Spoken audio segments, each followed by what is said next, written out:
है कि वो पंच परमेष्ठी कैसे हैं। अरहंत परमात्मा, सिद्ध परमेष्ठी, आचार्य उपाध्याय और साधु, ये सर्वे जिन शुद्ध सूर्यंगता, ये सभी अरहंत सिद्ध आचार्य उपाध्याय साधु स्तुत्या योग जनैश्य, जो योगियों के द्वारा वंदित हैं, वंदनीय हैं, ऐसे उन पंच परमेष्ठी को इस काव्य के माध्यम से नमस्कार किया गया था। इसके बाद में सम्यक दर्शन बोध व्रत मंगलम रत्नात्रयम पावनम, इस काव्य के माध्यम से सम्यक दर्शन सम्यक ज्ञान और सम्यक चारित्र पवित्र रत्नात्रय, और ये किसने कहा था? तो कहा गया था मुक्ति बलों के जो स्वामी हैं, ऐसे अरहंत परमात्मा ने कहा है कि मोक्ष मार्ग को देने वाला अफवद धर्म, और फिर जिनागम, चैत और चैतन्य, ये चार हमारा क्या करें? मंगल करें। ऐसा किसने कहा? तो उन्होंने कहा अरहंत परमेष्ठी ने ऐसा कहा है कि जगत के प्राणियों का चार मंगल कर सकते हैं। तो यहाँ पर भावना भाई गई है कि ये चारों हमारा मंगल करें। इसके बाद में 63 सलाह के महापुरुषों को भी याद किया गया है कि 63 सलाह के महापुरुष हमारे लिए हमारा कल्याण करें, जिसमें 24 तीर्थंकर, 12 चक्रवर्ती, 9 नारायण, 9 प्रतिनारायण और 9 बलभद्र, इस तरह को मिलाकर 63 सलाह के महापुरुष होते हैं। इनको हमें स्मरण करना चाहिए, इनके स्मरण करने से भी हमारा मंगल होता है। फिर इसके बाद में सप्त ऋषियों को याद किया गया कि ये सप्त ऋषिगण हम सबका कल्याण करें।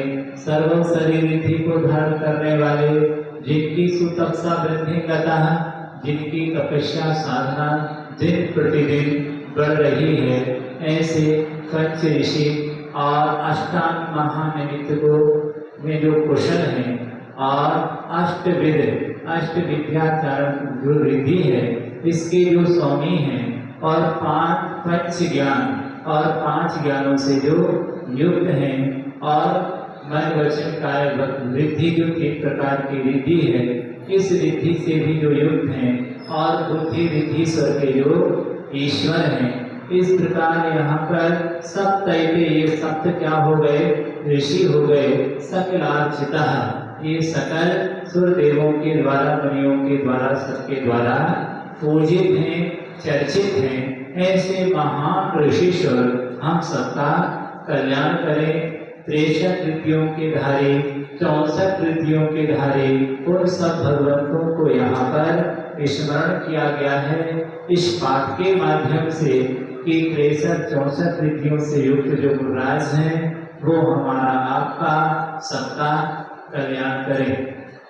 फिर इसके बाद में निर्माण भूमियां, 24 तीर्थंकरों की जो निर्माण भूमियां हैं, कैलाश पर्वत, चंपापुर, गिरनार, पावापुर और शाश्वत समेत शिखर, ये 4 निर्माण भूमि हैं जहाँ से 24 तीर्थंकरों को निर्माण की प्राप्ति हुई है।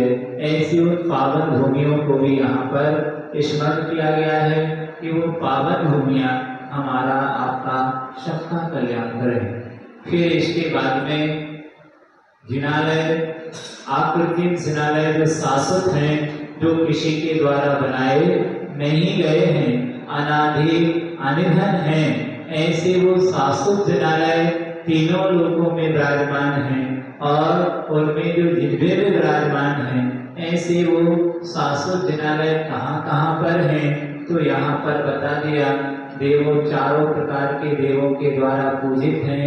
मेरु पर्वत, कुलाचल, जम्बू, सालबरी वृक्ष आदि की शाखाओं में पक्षागिरी, मेरु अभिजार पर्वत, विश्वाकार पर्वत, सुंदर पर्वत, नंदीश्वर आदि अनेक जगह जो स्थित हैं, वो सारे जिनालय हमारा आपका सबका कल्याण करें। फिर इसके बाद में उन्होंने यहाँ पर धर्म का फल क्या होता है, धर्म को धारण करने वाला जब धर्म को प्राप्त हो जाता है तो धर्म से हमें क्या लाभ होता है, धर्म का क्या फल होता है। तो यहाँ पर इसके माध्यम से कि धर्म के प्रभाव से सर्प भी हार की माला बनता है और उसके प्रभाव से तलवार भी पुष्प की माला बनती है, अमृत विष भी अमृत बन जाता है, शत्रु भी मित्र हो जाता है, देव भी प्रसन्न मन से वश में हो जाते हैं। यहाँ तक कहाँ तक कहें कि उस धर्म के प्रभाव से देवता आकाश से पुष्पवृष्टि करते हैं। ये सारी तमाम बातें उन्होंने धर्म के फल बताकर इस बात को बता दिया कि धर्म में अनंत शक्ति है। फिर उसके पंचकर जो आगे कहा गया कि भगवान के पांचों कल्याण हमारा आपका सबका कल्याण करे, गर्भ, जन्म, तप, ज्ञान और मोक्ष, ये पांचों कल्याणकों की चर्चा आपके बीच में उन्होंने की थी। इसके बाद में आठवें इसमें अब यहाँ पर इस पूरे मंगलाष्टक को पढ़ने का क्या फल हो सकता है, इससे आपको क्या लाभ है, हमें क्या करना चाहिए, कब पढ़ना चाहिए, कैसे भावों से पढ़ना चाहिए, इससे किसकी आपको प्राप्ति होगी इस अष्टक को पढ़ने से। तो यहाँ पर इस अष्टक का क्या फल हो सकता है वो आपके लिए यहाँ पर बता रहे हैं कि आप जिस क्रिया को करने जा रहे हैं इस क्रिया का फल क्या है। तो यहाँ पर इस मंगला अष्टक का फल क्या हो सकता है, इसको पढ़ने से इसकी क्या लाभ होगा, तो आपको यहाँ पर अंतिम काव्य के रूप में बताते हैं।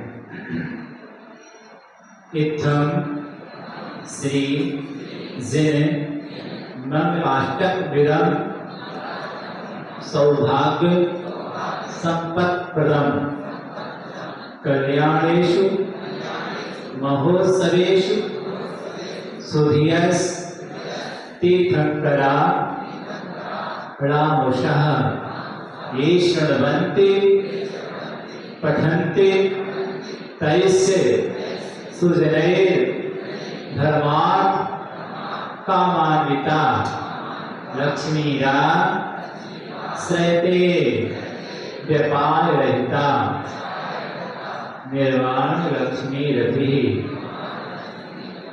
इत्थं श्रीजिन मंगलाष्टक विदं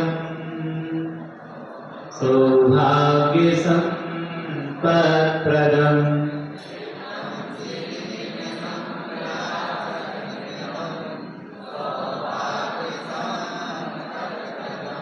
कल्याणेषु महोत्सवेषु सुधियास् तीर्थंकरा रामुषः।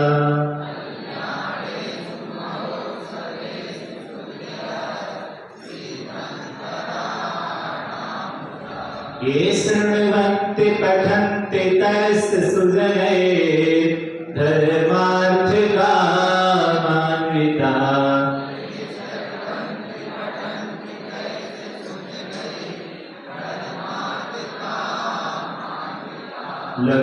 लक्ष्मीराश्रयते व्यपायरहिता निर्वाण लक्ष्मीरपि।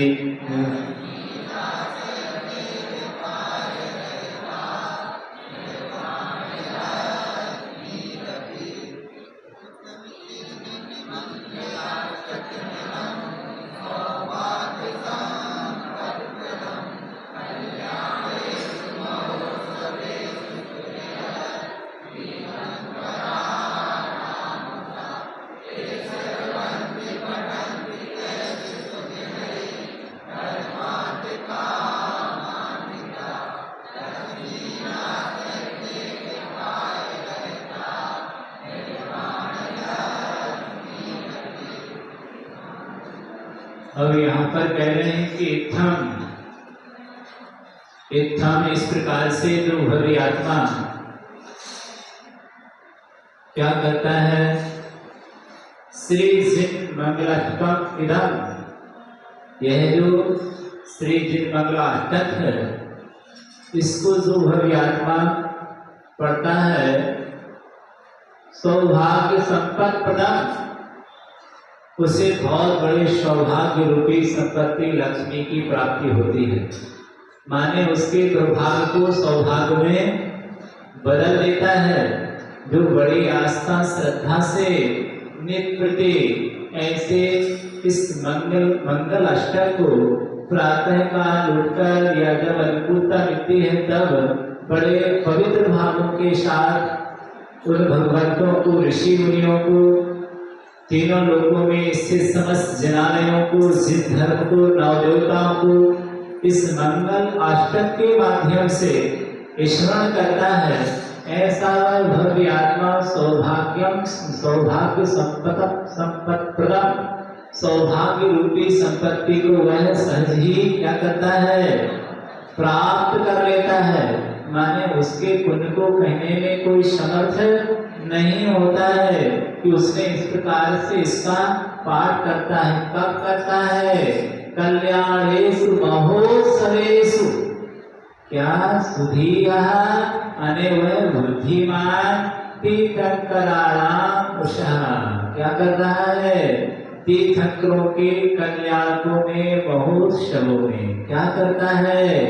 ऐसे महान इस काव्य को जो पढ़ता है, पूर्णा लिखा हुआ प्रातः काल पढ़ता है। देखिए कितना बड़ा फल बताया प्रातः काल पढ़ने का, कि आप खुलते ही और वह इन भगवंतों को स्मरण करता है। ऐसा वह तीर्थंकरों के कल्याणेषु महोत्सवेषु, तीर्थंकरों के कल्याणकों में, महोत्सवों में जो प्रातः उठ करके पढ़ता है, क्या करता है? ये श्रवन्ते क्या करते हैं? कानों से सुनते हैं, अथवा क्या करते हैं? पठन्ति पाठ करते हैं, पढ़ते हैं बड़े हृदय से। वे तय सुजनय धर्मार्थ कामान्वितः, ऐसे भव्य आत्मा सज्जन पुरुष धर्म अर्थ काम चारों प्रकार के मोक्षों, चार प्रकार और मोक्ष, चार प्रकार के जो पुरुषार्थ कहे गए हैं, धर्म अर्थ काम और मोक्ष, उसके फल को क्या करते हैं? प्राप्त कर लेते हैं।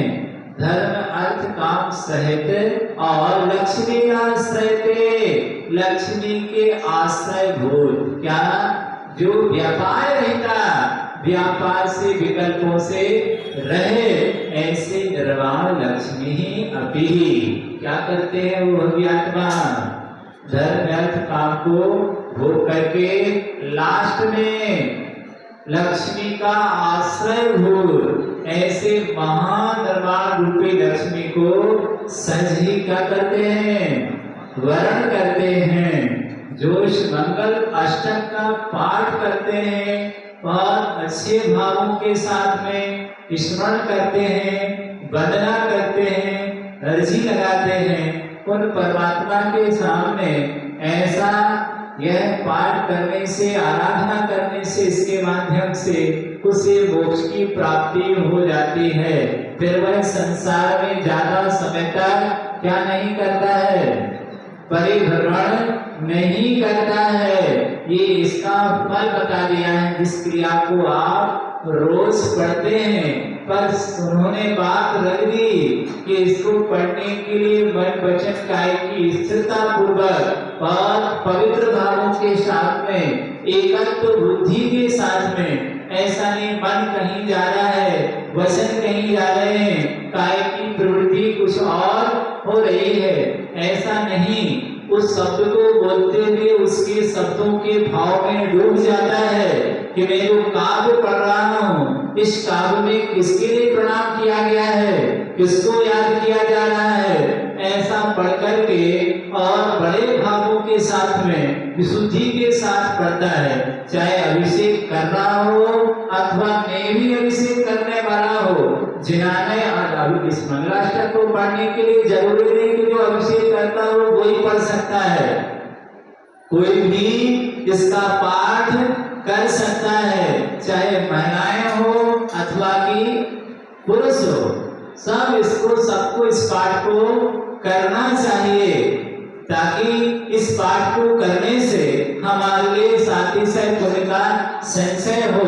कृतज्ञता ज्ञापित करना हम सबका दायित्व है कि जिनकी आराधना करने से, जिनकी भक्ति करने से हमें जिनालय मिला है। निश्चित ही कभी ना कभी हमने भगवान की आराधना की होगी, कभी ना कभी अच्छी भावना भाई होगी, तब तो आज हमारे लिए जिनेंद्र भगवान की जिन मुद्रा मिल गई है और हमें मंगला अष्टक पढ़ने का सौभाग्य मिल गया है। हम पंचसंगी पंचेंद्री बने हैं। कम से कम यदि हमारे पास मान लीजिए मन नहीं होता, विकलांग होते तो हम क्या करते, हम ना पढ़ पाते ना सुन पाते, पर इतना सामर्थ्य मिला हमारे लिए कि हम जिनेंद्र भगवान की भक्ति कर सकते हैं, मंगलाष्टक पढ़ सकते हैं। तब फिर हमारे पुण्य को हमें पतला नहीं करना चाहिए, गाढ़ा करना चाहिए।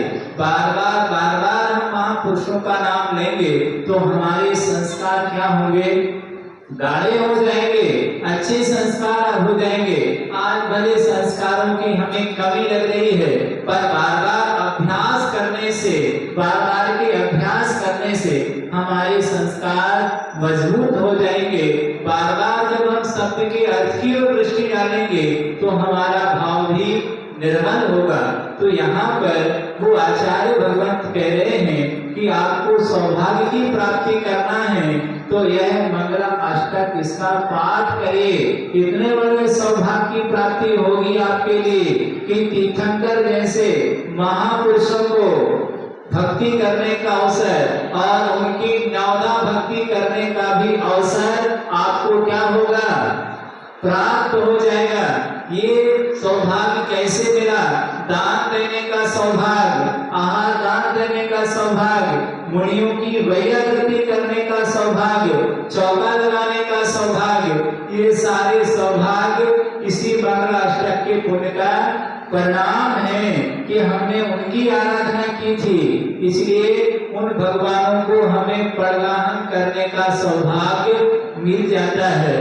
भले आदिकाल वर्तमान में नहीं है तो क्या हुआ, पर उनकी जिन मुद्रा को धारण करने वाले आज भी यत्र तत्र मुनि सर्वत्र क्या करते हैं, विचरण करते हैं।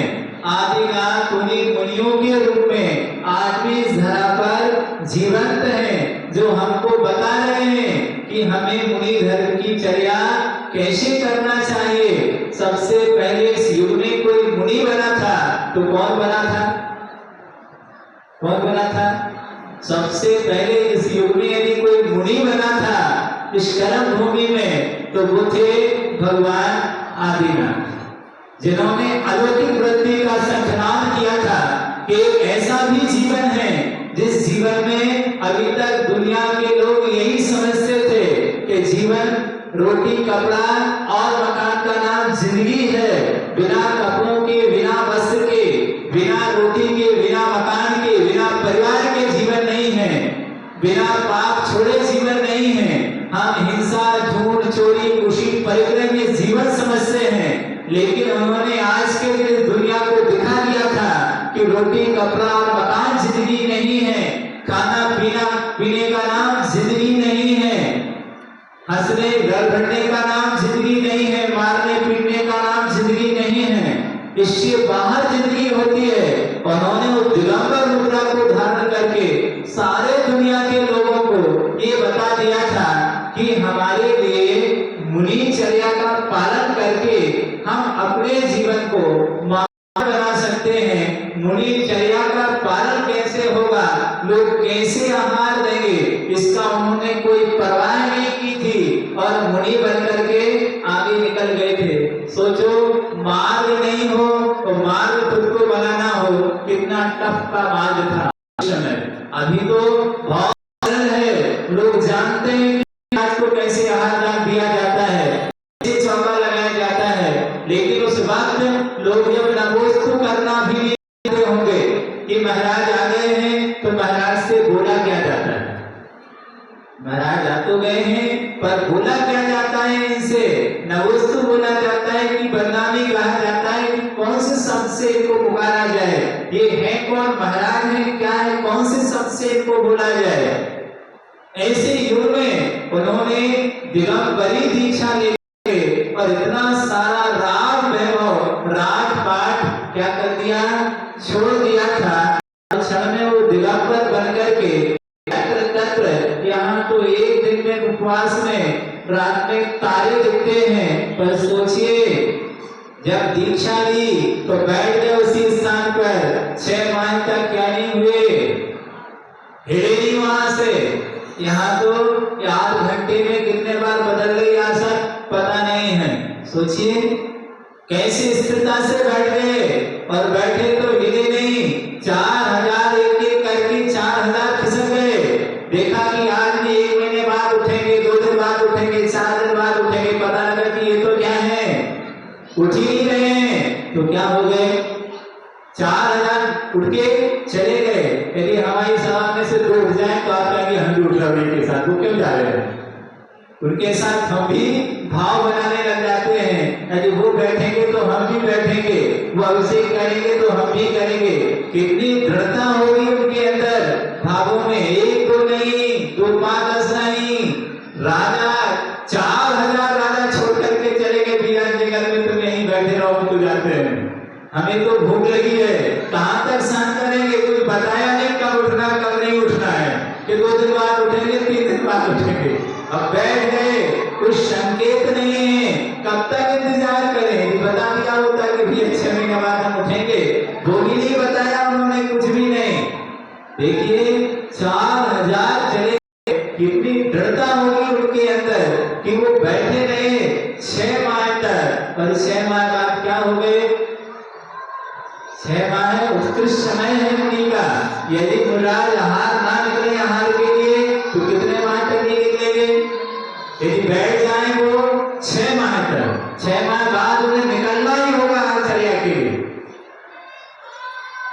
तीर्थंकर अधिक से अधिक यदि बैठेंगे तो वो 6 माह तक ही बैठेंगे। सामान बाहुबली की बात अलग, एक साथ बैठ गए। सामान से नियम है कि मुराद 6 माह बाद आचर्या को निकलने वाले होगा उनके लिए। और आदिनाथ भगवान 6 माह बाद जैसे हुए और आचर्या पर निकल गए, और आचर्या पर निकल गए तो कौन जानता उनको पड़ा, क्योंकि उन्होंने किसी को बताया नहीं, उपदेश नहीं दिया ऐसा। और जब तक केवल ज्ञान नहीं होगा, जब तक उपदेश नहीं देंगे। सोचिए बोलना भी नहीं है। यदि आपसे कहा जाए कि सागर चले जाओ, लेकिन मौन जाना सागर तक, किसी से कुछ नहीं बोलना, कितना टफ होगा। अरे कोई पूछेगा, नाम पूछेगा, कहाँ से आए, कहाँ जाना है, क्या स्वरूप है तुम्हारा, क्यों ऐसे आप आए हैं, तो आप क्या बोलेंगे, क्या सोचिए। 24 घंटा अखंड मौन है। कोई पूछने भी आ जाए, महाराज बता तो दो कैसी विधि है, कैसे आचर्या होना है, क्या है, कोई जवाब नहीं। बस आचर्या जब समय होगा तब क्या होगा, निकल जाएंगे आचर्या के लिए। सोचिए कितने कठिन साधना होगी उस समय। नगर नगर डगर डगर भगवान क्या होते थे, आहारचर्या के लिए जा रहे हैं, इस नगर नहीं तो कल उस नगर जाएंगे, और लौट कर आ जाते हैं। आहार नहीं मिला है, चौका की कमी नहीं थी, हजारों लाखों लोग परजहा करते थे, जिस नगर में चले जाते थे, क्योंकि कोई अपरिचित नहीं था उनसे। सब क्या थे, परिचित थे, क्योंकि जो लोग थे उन्हीं के देश था, जिस देश में वो भ्रमण कर रहे थे। अपरिचित कोई नहीं था, सब जानते थे कि ये राजा थे, और राजा अब महाराजा बन गए हैं। अब उसी नगरों में क्या है, भ्रमण कर रहे हैं आहारचर्या के लिए। सब चाहते थे कि हमारे घर में क्या है, महाराज के चरण पड़ जाएं, पर चरण कैसे पड़ जाएं, ये बात समझ में नहीं आ रही थी सारे लोगों के लिए। एक नगर, 2 नगर, आज नहीं मिला तो कल मिलेगा, कल नहीं मिलेगा तो परसों मिल जाएगा। एक दिन के उपवास में कोई मन का भोजन ना बनाए, जरा गड़बड़ कर दे तो यहाँ पर परिणाम आकुल व्याकुल होने लग जाते हैं। सारी सुदर्शन चक्र बनती है घूम करके। फिर देखिए कितनी बड़ी क्षमता होगी, परिधान करने के लिए निकल रहे हैं आहारचर्या के लिए। कोई पत्नी दिखा रहा है, कोई वस्तुएं दिखा रहा है, हजारों प्रकार के आइटम दिखा रहा है, निवेदन कर रहे हैं घर में चलिए आहार लेने के लिए, फिर भी वो नहीं जाते हैं। कितने माह तक घूमते रहे, क्या 6 माह तक क्या है घूमते रहे वो ऐसे कहाँ जाए। सोच रहे क्या भगवान, किसी को समझ में नहीं आ रही है कि करना क्या है, अब ये क्या होने वाला है आगे। 6 माह 1 साल बीत गए, 6 माह तपस्या में हो गए और 6 माह क्या हो गए, फिर भी भगवान का आहार नहीं हुआ है। सामान्य नहीं थे, 63 रिद्धिधारी थे, केवल ज्ञान को छोड़ करके महान रिद्धियों से युक्त थे। ऐसे वो प्रभु विचरण करते रहे, यत्र तत्र सर्वत्र विचरण करते रहे, पर बाद में क्या हो गया, हसनापुर की ओर विहार किया। क्योंकि रिद्धिधारी युवराज थे, उनके लिए जरूरी नहीं था कि टीकागढ़ में तो टीकागढ़ में यहाँ लेंगे, वो तो भोपाल में यहाँ लेते थे। कहाँ लेते थे, क्योंकि आकाशगामी थे, वो आकाश से विहार करते थे। एक झलक के लिए टीकागढ़ में घूम गए, अब चले जाए भोपाल रोड के आकाश से, क्योंकि आकाश मार्ग से विहार करने वाले जमीन से नहीं चलते। हसनापुर में पहुंच गए, वहां पर आहार चर्या। अब राजा को सपने देखा राजा ने रात में कि कोई मुराज यहाँ पर आए हैं, वो सारी चीजें उसके लिए याद आ गई, जाति स्मरण हो गया। महाराज को देखा और देख करके क्या कर लिया, महाराज का पड़गाहन कर। कितने दिन का पड़गाहन हो गया है, 13 माह 9 दिन बाद पड़गाहन हुआ है। 1 बरस 1 माह 9 दिन 39 दिन हो गए। 1 बरस 39 दिन बाद भगवान का पड़गाहन हो गया है और चारों तरफ जय जयकारा से गूंज गया भूमंडल। धन्य दाता और धन्य पात्र, धन्य दाता है और धन्य क्या है, पात्र है। वह दाता भी महान सौभाग्यशाली है तीनों लोगों में, जिसने आज महाराज को क्या किया था, पड़गाहन किया है। देखिए कितनी बड़ी साधना है, आहार दान का कितना बड़ा फल होता है। आहार दान देने वाला व्यक्ति जो भक्ति से भाव से आहार दान देता है, इस जन्म में तो छोड़ो, अगले जन्म में भी वह संसार उसके साथ जाता है। क्योंकि ऐसा क्यों हो गया कि इसने पूर्व जन्म में उस राजा श्रेयांस ने क्या किया था, भगवान उस समय 2 राजों के लिए क्या किया था, पड़गाहन किया था। देखिए पूर्व जन्म यद्यपि जो तीर्थंकर बन के आया है उसने भी पड़गाहन किया था, और जो वर्तमान में पड़गाहन कर रहा है ये पूर्व जन्म में श्रीमती का जीव था। दोनों क्या थे, पति पत्नी थे, ग्रस्त में रहते थे। इतनी बड़ी आस्था मुराज के प्रति थी कि वीरान जंगल में गए हैं और देखा है रूप में, और कहा नहीं वीरान जंगल में तो क्या हुआ, आहार करने से पहले इसी जंगल में हम चौका लगाएंगे। यदि महाराज आए तो सबसे पहले क्या करेंगे, महाराज को आहार दान देंगे। देखिए श्रावक का जबरदस्त कर्तव्य है, कितना बुद्धिमान होता है कि आहार करने से पहले हम किसको आहार देंगे, जिनकी हम दिन प्रति आराधना करते हैं, जिनको हम रोज अर्घ चढ़ाते हैं, जिनको हम वंदना करते हैं, ऐसे सबसे पहले उन मुराज को हम आहार दान देंगे। और उन्होंने उस वीरान जंगल में चौका लगा लिया और वहां पर वेट करते रहे, कोई मुराज आएंगे पर मैं उनको क्या करूंगा, दान दूंगा।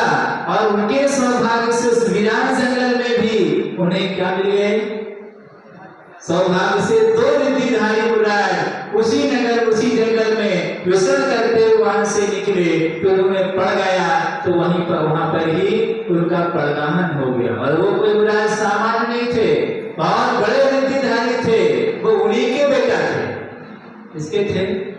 पड़गाहन करने के बाद में पता चला कि ये वही हैं जो हमसे इन्होंने जन्म लिया था। हजारों वर्ष बीत गए उनको, उंगली बने हुए घर से निकले हुए। ऐसे महान मुराजों को हार दान दिया और सबने क्या किया था? अनुमोदना की थी। बाहुबली, भरत चक्रवर्ती और बहुत सारे वहां पर कोई मंत्री थे, कोई सेनापति था, कोई बंदर था, बहुत सारे वहां पर वर्णन किया गया। सारे लोगों ने अनुमोदना की, दान तो नहीं दिया पर सबने वो दान